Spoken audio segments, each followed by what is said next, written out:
આદરણીય પ્રધાનમંત્રી મોદી સાહેબના 12 વર્ષનો કાર્યકાળ પૂર્ણ કરી સૌથી વધારે દિવસો વડાપ્રધાન તરીકે આદરણીય ઇલેક્ટેડ પ્રધાનમંત્રી મોદી સાહેબે પૂરા કર્યા છે અને હજુ પણ 12 વર્ષનો સમયગાળો ઐતિહાસિક રહેવાનો છે। જ્યારે પણ ઇતિહાસ લખાશે ત્યારે ઇતિહાસના પાનાઓ ઉપર આ 12 વર્ષ અને હજુ પણ જે બાકીનો સમય આદરણીય પ્રધાનમંત્રી મોદી સાહેબ પ્રધાનમંત્રી તરીકે રહેશે સુવર્ણ અક્ષરે લખાવાનો છે, એમાં શંકા નથી। પરંતુ અમે સૌએ ભારતીય જનતા પાર્ટીએ અને સરકારે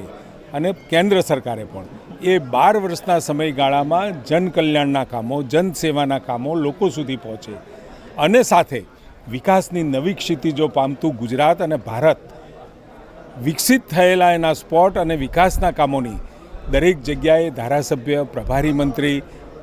રાજ્યસભાના સાંસદ અમારા બાબુભાઈ આજે વાવથરાદની મુલાકાતે છે, દરેક જગ્યાએ જઈ અને જે મહત્ત્વના વિકાસના કામો ઉપર જઈ એનું નિરીક્ષણ પણ કરશે અને સાથે એ બધા કામો માટે કંઈ નાનો મોટો સૂચનો હશે તો પણ અમે એ લોકો પાસેથી લઈશું। એક જનસંપર્કનો કાર્યક્રમ અને સાથે વિકાસના કામોનો આ ખૂબ મોટો કાર્યક્રમ છે। નર્મદા કેનાલથી સીપુ ભરવા અને સીપુ ભરતા આજુબાજુના જે પણ વિસ્તારના તળાવો લગભગ 125 થી 150 જેટલા તળાવો ભરાશે આનાથી। એટલે સૂકા ભંટ રહેતા ઉનાળામાં આ તળાવોમાં પાણી લીલુંછમ રહે, પાણી પર્કોલેટ થાય, તળ જે ઊંડા જાય છે એ સ્ટેબલ થાય, ઊંચા આવે અને સાથે ખેતી કરી શકે એ પ્રમાણેની વ્યવસ્થા। અને મને યાદ છે ડિસેમ્બર 2021માં આદરણીય પ્રધાનમંત્રી મોદી સાહેબે અહીંયા થરાદ મુકામે જ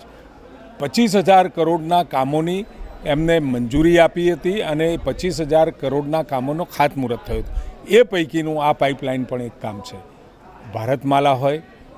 જેટકોનું હોય કે નવી સિવિલ હોસ્પિટલ થરાદ મુકામે હોય, આ તમામ કામો ન ભૂતો ન ભવિષ્યથી લોકોને ease of doing, ease of living આ